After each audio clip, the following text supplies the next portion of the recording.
खुर्रम साहब, ये मामला एक बड़ा मामला है। जनरल रिटायर्ड फैज़ हमीद साहब के खिलाफ चार्जशीट जो पेश कर दी गई है, फर्द जुर्म आयद किया जाना, कैसे देख रहे हैं?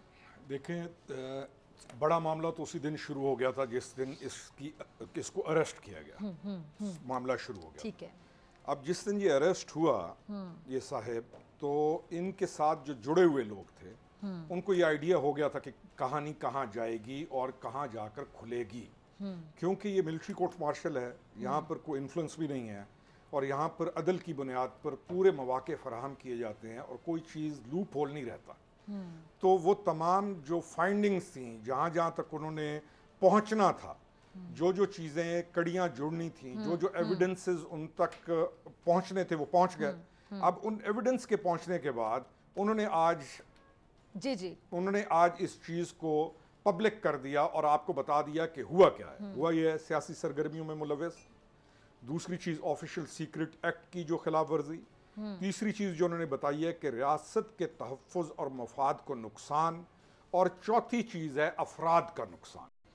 इन पहली दो चीज़ों को देखिए कि सियासी सरगर्मियों में मुलव्वस। ठीक है। अब जब फैज़ हमीद का कोर्ट मार्शल होता है सियासी सरगर्मियों में मुलव्वस, तो मेन किरदार आ जाता है बानी तहरीक इंसाफ का।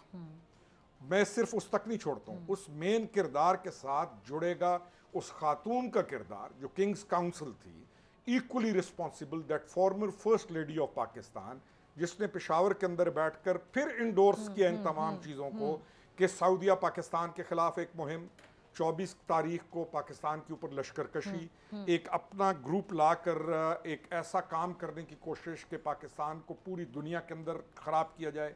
फिर लिंक कीजिए उन किरदारों को कि जिन्होंने पूरी दुनिया के अंदर ऑन 24th, ये तमाम चीज़ों को लिंक कीजिए कि उन्होंने पूरे आलम के अंदर मुख्तलिफ जगहों पर अपने लोगों को इंसाइट करके झूठ, दजल, फरेब, एंटी स्टेट एक्टिविटीज़ कराई।